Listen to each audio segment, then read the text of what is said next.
ನಮಸ್ಕಾರ. ವೇದಿಕೆ ಮೇಲೆ ಕೂತಿರುವ ಶ್ರೀ ಶ್ರೀ ಸ್ವಾಮೀಜಿಯವರು, ಎಲ್ಲ ಸ್ವಾಮೀಜಿಗಳಲ್ಲಿ ನಾನು ತುಂಬಾ ಪರಿಚಯ ಇರೋರು, ನಮ್ಮ ದುರ್ಯೋಧನ ಅವರು. ಏನು ಹೆಸರಿಗೆ ತಕ್ಕಾಗೆ ಇದ್ದೀರಾ ಸರ್ ನೀವು? ಕಿರೀಟವನ್ನು ಹಾಕ್ಬಿಟ್ರೆ ಹಂಗೆ ಇರ್ತೀರಾ ನೀವು.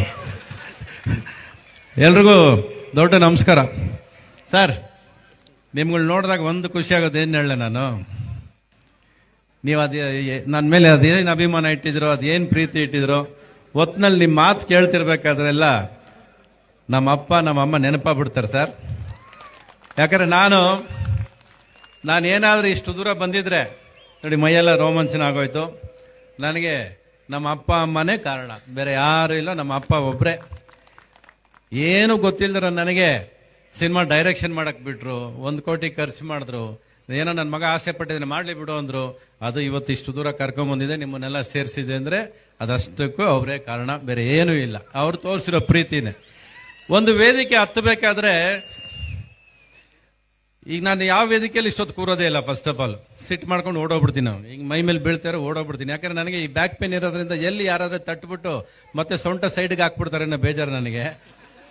ಅದಕ್ಕೆ ಅರ್ಧ ಏನ್ ಮಾಡ್ತೀನಿ, ಓಡೋಗ್ಬಿಡ್ತೀನಿ. ಅರ್ಧ ಬೇಡವೇ ಬೇಡ, ಈ ಸಾವಾಸನೆ ಬೇಡ ಅಂತ. ಬಟ್ ಕೆಲವು ವೇದಿಕೆಗಳು ನಮ್ಮನ್ನ ಕೂರಿಸುತ್ತೆ. ಏನಕ್ಕೆ ಕೂರ್ಸಂದ್ರೆ ಇಂಥವ್ರ ಪಕ್ಕದಲ್ಲಿ ಕೂತಿರ್ಬೇಕಾದ್ರೆ ನಾವು ಪುಣ್ಯ ಮಾಡಿರ್ಬೇಕು. ಯಾಕಂದ್ರೆ ನೆನಪುಗಳನ್ನ ಕೆದಕೋದಕ್ಕೆ ಎಲ್ಲರ ಕೈಲೂ ಆಗೋದಿಲ್ಲ. ಅದು ಕೆಲವರು ಪ್ರೀತಿಯಿಂದ ಮಾತ್ರ ಸಾಧ್ಯ. ಈ ವೇದಿಕೆಗೆ ಬಂದ ತಕ್ಷಣ ನಿಮ್ಮನ್ನು ನೋಡ್ತಿರ್ಬೇಕಾದ್ರೆ ನಾನು ಪ್ರತಿ ಸಾರಿ ಎಲ್ಲರೂ ಸ್ಟೇಜ್ಗೆ ಬಂದ್ರೆ ನನಗೆ ಒಂದು ವೈಬ್ರೇಷನ್ ಕ್ರಿಯೇಟ್ ಆಗಬೇಕು, ನನಗೆ ನಮ್ಮ ಅಪ್ಪ ಅಮ್ಮ ನೆನಪಾಗಬೇಕು.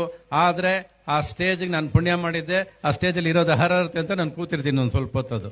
ಅದು ತುಂಬಾ ಖುಷಿ ಆಗಿದೆ ಇವತ್ತು ಈ ಸ್ಟೇಜಲ್ಲಿ. ಸರ್ ನಿಮ್ಗೆ 69 ಆಯ್ತು ಅಂತ ಹೇಳಿದ್ರು, ಹುಟ್ಟುಹಬ್ಬದ ಶುಭಾಶಯಗಳು ಸರ್. ನಾವು ಕಲಾವಿದ್ರ ಏಜ್ ಹೇಳ್ಕೊಳ್ಳಲ್ಲ, ನಮ್ದು ಹೇಳ್ಕೊಳ್ಳೋದಿಲ್ಲ. ಸಾಹೇಬ್ರು 65 ಅಂತ ಹೇಳಿದ್ರು, ನನ್ಗೆ ಇವಾಗ 25 ಸರ್. ನಾನು 25 ದಾಟೇ ಇಲ್ಲ, ನಾನು ದಾಟೋದು ಇಲ್ಲ, ಹಂಗಿರೋದು. ನಿಮ್ಗೆ 7 ಜನ ಮಕ್ಕಳು ಅಂತ ಹೇಳಿದ್ರು, ಅಲ್ಲೇ ನಿಮ್ ತಾಕತ್ ಗೊತ್ತಾಗೋಯ್ತು ಸರ್ ನಮ್ಗೆ. ಮನೆಯಲ್ಲಿ ಯಾವಾಗಲೂ ವಯಸ್ಸಾದವರೊಬ್ರು ಅನುಭವ ಪಟ್ಟವ್ರು ಇರಬೇಕು. ಒಂದು ಚಿಕ್ಕ ಕೂಸು ಮನೇಲಿ ಓಡಾಡ್ತಿರ್ಬೇಕು, ಅದು ಮನೆ ತುಂಬಿರುತ್ತೆ ಅಂತ ಯಾವಾಗ್ಲೂ ಹೇಳೋದು ನಾವು. ಅವಲೇ ಅದು ಮನೆ ಅಂತ ಹೇಳೋದು. ಆ ಥರ ಒಂದು ಜಾಯಿಂಟ್ ಫ್ಯಾಮಿಲಿ ಇರಬೇಕು. ಈಗಿನ ಕಾಲದಲ್ಲಿ ಎಲ್ಲ ಆಚೆ ಕಳಿಸ್ಬಿಡ್ತೀವಿ. ವಯಸ್ಸಾದವರು ಅಪ್ಪ ಅಮ್ಮದನ್ನ ಬಿಟ್ಟು ಬಿಡ್ತೀರಾ, ಇಲ್ಲ ಮದುವೆ ಮಾಡ್ಕೊಂಡು ಬೇರೆ ಒಟ್ಟಾಗ್ತೀರಾ. ಅದು ಸಂಸಾರ ಆಗೋದೇ ಇಲ್ಲ. ಒಂದು ಮನೆ ಆಗ್ಬೇಕಾದ್ರೆ ಕುಟುಂಬ ಅಂದಮೇಲೆ ಏನಾದ್ರಾಗ್ಲಿ ಎಲ್ಲ ಒಟ್ಟಿಗಿರ್ತೀರಲ್ಲ, ಅದು ನಿಜವಾದ ಕುಟುಂಬ. ಇದು ನೋಡಿ, ಇದು ನೋಡಕ್ಕೆ ಎಷ್ಟು ಚಂದ ಕಾಣಿಸುತ್ತೆ ಅಲ್ವಾ? ನಮ್ಮೂರು ಅಂತ ಅನ್ಸುತ್ತೆ, ನಮ್ಮೂರು ಜನ ಅನ್ಸುತ್ತೆ, ನಾವು ಅಂತ ಅನ್ಸುತ್ತಲ್ಲ, ಅದು ಕುಟುಂಬ ಅಂದ್ರೆ. ಅದು ನೋಡೋದಕ್ಕೆ ತುಂಬಾ ಖುಷಿ ಆಗುತ್ತೆ. ಹುಟ್ಟೋದು ಯಾಕೆ ಸಾಯೋದು ಯಾಕೆ ಅಂತ ನಾವ್ ಹೇಳ್ತಿದ್ದೀವಿ ಸರ್. ನಾವೊಂದು ಹಾಡು ಬರಿಬೇಕಾದ್ರೆ ನಾನು ಹಂಸಲೇಖ ಯಾವಾಗ ಹಾಡು ಬರೆಯ ಕೂತ್ರೆ 2 ನಿಮಿಷ, ಹಂಸಲೇಖ ಸಮಯ ತಗೊಳ್ಳೋದಿಲ್ಲ. ಪಟ ಪಟ ಪಟ ಪಟ ಅಂತ ಹಾಡು ಬರೆಯೋರು. ಆದ್ರೆ ಶಾಂತಿ ಕ್ರಾಂತಿಯಲ್ಲಿ ಹುಟ್ಟೋದು ಯಾಕೆ ಸಾಯೋದು ಯಾಕೆ ಬರೆಯೋದಕ್ಕೆ ಮಾತ್ರ 2 ದಿವಸ ತಗೊಂಡ್ರು ಹಾಡು ಬರೆಯೋದಕ್ಕೆ. ನಾನು ಯಾವ ಲೈನ್ ಹಾಕೋರು ಒಪ್ತಾನೆ ಇರಲಿಲ್ಲ, ಅದು ಈ ಲೈನ್ ಬರೋವರೆಗೂ ಒಪ್ಪಿರಲಿಲ್ಲ. ಅದು ಇವತ್ತಿಗೆ ಸಾರ್ಥಕ ಅನ್ಸೋದು. ಯಾಕಂದ್ರೆ ಮನುಷ್ಯ ಅಂದಮೇಲೆ ಒಂದಷ್ಟು ಜನಕ್ಕೆ ದುಡ್ಡು ಕೊಟ್ಟು ಸಹಾಯ ಮಾಡ್ಬೋದು, ಇಲ್ಲ ಬೇರೆ ತರ ಸಹಾಯ ಮಾಡ್ಬೋದು.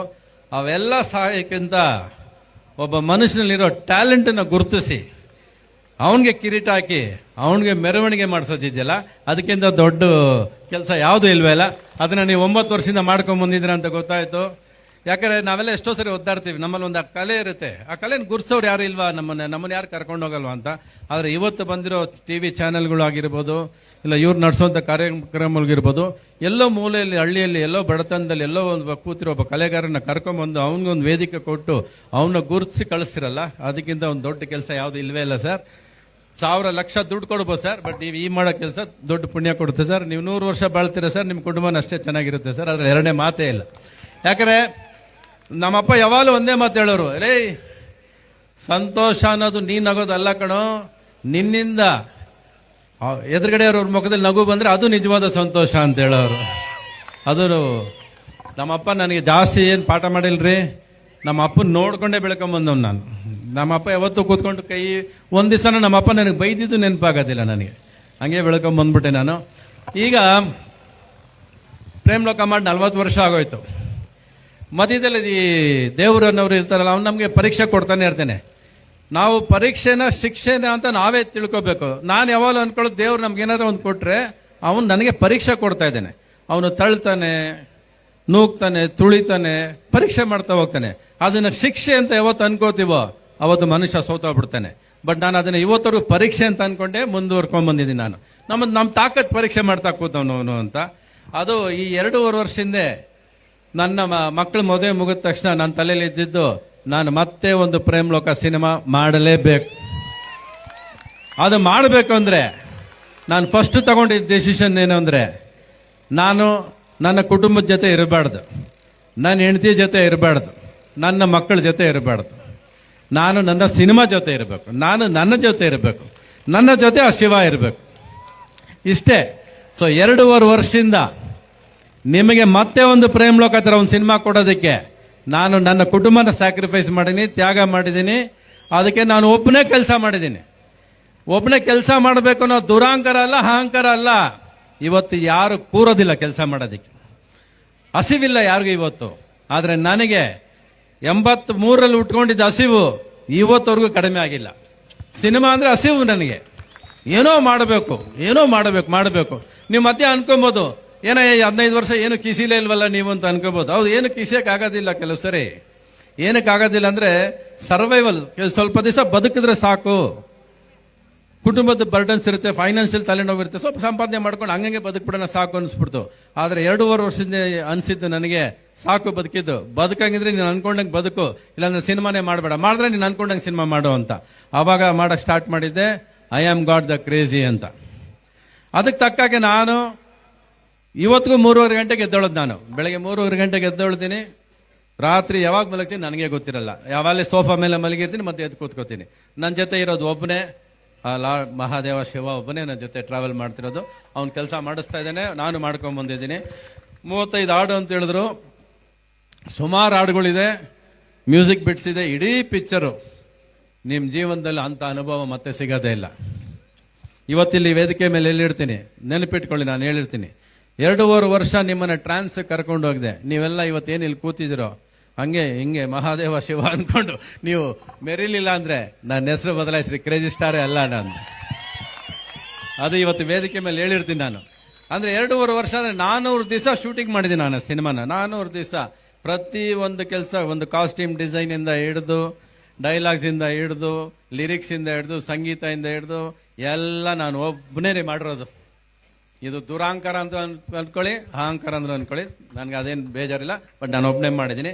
ಮಾಡಿರೋ ಕೆಲಸ ಕೂಡ ನೀವು ನೋಡಿದಾಗ ಗೊತ್ತಾಗುತ್ತೆ, ಆ ಕೆಲಸ ಏನ್ ಮಾಡಿದೆ, ಏನ್ ಮಾಡಿಸಿದಾನೆ ಅವ್ನು ನನ್ನ ಕೈಲಿ ಅನ್ನೋದು ಗೊತ್ತಾಗತ್ತೆ. ಯಾಕಂದ್ರೆ ಒಬ್ಬ ಮನುಷ್ಯನಿಗೆ ಧೈರ್ಯ ಬೇಕು. I am god the crazy ಅಂತ ಹೇಳ್ಕೋಬೇಕಾದ್ರೆ ಅವ್ನು ನನ್ನ ಕೈಲಿ ಹೇಳ್ತಿದ್ದಾನೆ ಆ ಮಾತನ್ನ. ಸೊ ಅದು ಆ ಪಿಕ್ಚರ್ ನೋಡಿದಾಗ ನಿಮ್ಗೆ ಗೊತ್ತಾಗುತ್ತೆ. ಒಂದು ಹೆಣ್ಣಿನ ಬಗ್ಗೆ ಮಾಡಿದ ಸಿನಿಮಾ ನೋಡಿ, ನಿಮ್ಗೆಲ್ಲ ಗೊತ್ತಾಗುತ್ತೆ. ಐ ಥಿಂಕ್ ನಿಮ್ಗೆ ಆಲ್ರೆಡಿ ಇನ್ಸ್ಟಾಗ್ರಾಮಲ್ಲಿ ಎಲ್ಲ ಸ್ಟಾರ್ಟ್ ಆಗಿದೆ. ಒಂದು ಚಿಕ್ಕದಾಗಿ ಕೊಟ್ಟಿನ ಆಕ್ಚುಲಿ ಶಿವರಾತ್ರಿ ದಿವಸದಿಂದ ಪ್ರಚಾರ ಸ್ಟಾರ್ಟ್ ಮಾಡಬೇಕು ಅಂತ ಅನ್ಕೊಂಡೆ. ಇಡೀ ಕರ್ನಾಟಕದಲ್ಲಿ 2.5 ಗಂಟೆ ಕಾನ್ಸರ್ಟ್ ಮಾಡ್ಕೊಂಡೆ ಸಿನಿಮಾ ಪ್ರಚಾರ ಮಾಡೋದು. ಆ ಸಿನಿಮಾ ಸಾಂಗ್ಸ್ನ ತಗೊಂಡು ಎಲ್ಲ ಕಡೆ ಬರ್ತೀನಿ ನಾನು.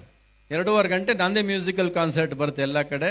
ಅವಾಗ ನಿಮ್ಗೆ ಆಟೋಮೆಟಿಕ್ಕಾಗಿ ಸೌಂಡ್ ಏನು, ಸಿನಿಮಾ ಏನು, ಇವನು ಸುಮ್ಮನೆ ಬುರ್ಡೆ ಬಿಡ್ತಾ ಇದ್ದಾನ ಅನ್ನೋದೆಲ್ಲ ಗೊತ್ತಾಗೋದು ನಿಮಗೆ. ನಾನು ಬಂದಾಗ ನಾನು ಯಾವ ಸಿನಿಮಾನು ಬಂದು ಕೂತ್ಕೊಂಡು ನಾನು ಹಂಗೆ ಮಾಡಿದೀನಿ ಹಿಂಗೆ ಮಾಡಿದೀನಿ ಅಂತ ಹೇಳಲ್ಲ. ಬಟ್ ಈ ಒಂದು 15 ವರ್ಷ ಏನು ಕಿಸ್ತಿಲ್ವಲ್ಲ ನಾವು, ಅದರಿಂದ ಅವ್ರಿಗೆ ಅನ್ಕೋಬಹುದು ಇವ್ನು ಸುಮ್ಮನೆ ಮತ್ತೆ ಬಿಡ್ತಾ ಇದ್ದೇನೆ ಅಂತ. ಇಲ್ಲ, ನಾನು ಯಾರನ್ನೂ ಸಿನಿಮಾಗೆ ಬಂದು ನೋಡಿ ಬೇಡ್ಕೊಳ್ಳೋ ಕೆಲಸ ನನ್ಗೆ ಗೊತ್ತೇ ಇಲ್ಲ. ನನ್ನ ಸಿನಿಮಾನ ನಾನು ಯಾವತ್ತು ಹಿಂಗೆ ಕೈ ಕಟ್ಕೊಂಡು ನೋಡ್ರಿ ಹೆಂಗ್ ಸಿನಿಮಾ ಮಾಡಿದ್ದೀನಿ ಅಂತ ಹೇಳೇ ಅಭ್ಯಾಸ. ಸಿನಿಮಾ ಹೇಗೆ ಮಾಡಿದೀನಿ ಅಂತ ಇವತ್ತು ಒಬ್ಬನು ಕೇಳಿಲ್ಲ ನಾನು. ನನ್ನ ಸಿನಿಮಾ ಚೆನ್ನಾಗಿಲ್ಲ ಅಂದ್ರೆ ನನಗೆ ಗೊತ್ತಾಗ್ತದೆ, ಓ ನಾನು ಈ ಸಿನಿಮಾದಲ್ಲಿ ದಾರಿ ತಪ್ಪಿದ್ದೀನಿ ನಾನು ಅಂತ. ಆದರೆ ಈ ಸಿನಿಮಾ ನಾನು ಕೈ ಕೊಡ್ಕೊಂಡು ಥಿಯೇಟ್ರ್ ಮುಂದೆ ಸುಮ್ಮನೆ ನಿಂತಿರ್ತೀನಿ, ನಿಮಗೆ ಗೊತ್ತಾಗುತ್ತೆ ಹೇಗೆ ಸಿನಿಮಾ ಮಾಡಿದ್ದೀನಿ ಅಂತ. ನೀವೆಲ್ಲ ಬನ್ನಿ.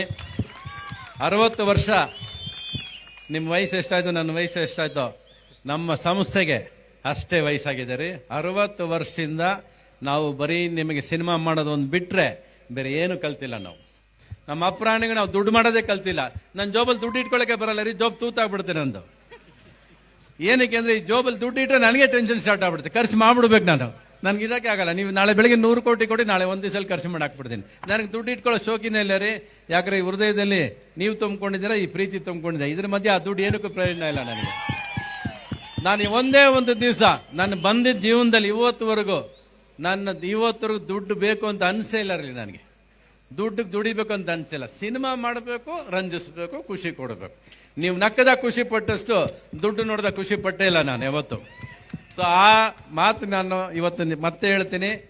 ಮತ್ತೆ ಪ್ರೇಮ್ ಲೋಕ ದಿನಗಳು ಮತ್ತೆ ಶುರು ಆಗತ್ತೆ. ಬಹುಶಃ ಇದು ಒಂದು 2 ವರ್ಷದಿಂದ ಹೇಳ್ತಾ ಇದ್ದೀನಿ ವೇದಿಕೆಗಳ ಮೇಲೆ, ಎಲ್ಲರೂ ಕೇಳ್ತಾನೆ ಇದ್ದಾರೆ, ನೀವು ಆವಾಗಲೂ ಹೇಳಿದ್ರಿ ಇವಾಗಲೂ ಹೇಳಿದ್ರಿ ಅಂತ. ಹೌದು, ಹೇಳ್ತೀನಿ ಅಂದರೆ ಅದಕ್ಕೆ ಸಮಯ ಬರಬೇಕು. ಇವಾಗ ಸಮಯ ಬಂದ್ಬಿಡ್ತು, ಯಾಕಂದ್ರೆ ಪಿಕ್ಚರ್ ಮುಗಿದೋಯ್ತು. ಇವಾಗ ಈ ಪಿಕ್ಚರ್ ಮುಗಿದಿದೆ, ಇನ್ನೇನು ಫೈನಲ್ ಸ್ಟೇಜಸ್ ಇದ್ದೀನಿ. ಇನ್ನು ಬರ್ತ್ಡೇಗೆ ಗುರಿ ಇಟ್ಟಿದ್ದೀನಿ ಮಾಡಬೇಕು ಅಂತ. 1 ವಾರ ಹೆಚ್ಚು ಕಡಿಮೆ ಅಲ್ಲಿ ಇಲ್ಲಿ ನಿಮಗೆ ತಂದು I am got the crazy ಅನ್ನೋ ಒಂದು ಸಿನಿಮಾನ ಕೊಡ್ತೀನಿ. ನೀವೆಲ್ಲ ನೋಡ್ತೀರಾ, ನೀವು ನೋಡಿದ್ಮೇಲೆ ವಾಪಸ್ ಕರೀರಿ, ಅಲ್ಲಿ ಬಂದು ನಿಂತ್ಕೊಂಡು ಹಾಡು ಹೇಳ್ತೀನಿ ನಾನು. ಇಲ್ಲಲ್ಲ, ಅಲ್ಲಿ ಬರ್ತೀನಿ, ನಿಮ್ಗಳ ಮಧ್ಯೆ ಇರ್ತೀನಿ ನಾನು. ಒಟ್ನಲ್ಲಿ ನಿಮ್ಮನ್ನೆಲ್ಲ ನೋಡಿ ತುಂಬಾ ಸಂತೋಷ ಆಯ್ತು ರೀ ಸರ್, ತುಂಬಾ ಖುಷಿ ಆಯ್ತು. ನೀವು ಮಾಡೋ ಕೆಲಸದ ಮೇಲೆ ಖುಷಿ ಆಯ್ತು. ಇನ್ನೊಂದಷ್ಟು ಕಲೆಗಾರನ ಬೆಳೆಸಿ ಸರ್. 100 ವರ್ಷ ಏನು ಸರ್, ನೀವು ಬದುಕೇ ಇರ್ತೀರಾ. ಯಾವಾಗಲೂ ಮನುಷ್ಯ ಜೀವನದಲ್ಲಿ ಭೂಮಿ ಮೇಲೆ ಬದುಕಿರೋದಲ್ಲ ಸರ್, ಮನಸ್ಸಲ್ಲಿ ಬದುಕಿರ್ಬೇಕು ಅಲ್ವಾ? ನಾವ್ ಇರ್ತೀವೋ ಹೋಗ್ತೀವೋ, ಬಟ್ ಮನಸ್ಸಲ್ಲಿ ಬದುಕಿರ್ತಾನಲ್ಲ ಅವನು ಶಾಶ್ವತ. ಆ ಕೆಲಸ ನೀವು ಮಾಡ್ತಾ ಇದ್ದೀರಾ ಸರ್, ದೇವ್ರು ಒಳ್ಳೇದು ಮಾಡಲಿ ಸರ್, ಎಲ್ಲರಿಗೂ ತಾಕತ್ ಕೊಡ್ಲಿ. ಎಲ್ಲ ಥ್ಯಾಂಕ್ ಯು. ಇಷ್ಟೊತ್ತು ಚಳಿಯಲ್ಲಿ ಕೂತಿದ್ರಿ, ನನಗೂ ಚಳಿ ಆಗ್ತಿದೆ ರೀ. ಯಾವಾಗಲೂ ಕೋಟ್ ಹಾಕೊಂಡ್ ಬರೋನು, ನಮ್ಮ ಹುಡುಗ ಬ್ಲ್ಯಾಕ್ ಅಂಡ್ ಬ್ಲ್ಯಾಕ್ ಅಲ್ಲಿ ಚೆನ್ನಾಗಿ ಕಾಣಿಸ್ರೆ ಹಂಗೆ ಬಾ ಅಂದ. ಸರಿ ಓಕೆ ಬಂದು ಇಲ್ಲಿ ಬಂದ್ಮೇಲೆ ಗೊತ್ತೇ ಚಳಿ ಆಗ್ತಿದೆ, ಕೋಟ್ ತರ್ಸನ ಅನ್ಕೊಂಡೆ. ಆಮೇಲೆ ನಿಮ್ಮನ್ನೆಲ್ಲ ನೋಡಿದ್ರೆ ಇವರೆಲ್ಲ ಕೂತಿರ್ಬೇಕ್ರಿ, ನಾವ್ಯಾಕೆ ಕೂತ್ಕೋಬಾರ್ದು ಚಳಿಯಲ್ಲಿ ಅಂತ ಕೂತಿದ್ದೀನಿ ನಾನು. ಏನಾದ್ರು ನಿಮ್ಮನ್ನೆಲ್ಲ ನೋಡಿ ತುಂಬಾ ಸಂತೋಷ ಆಯ್ತು ರೀ. Thank you so much.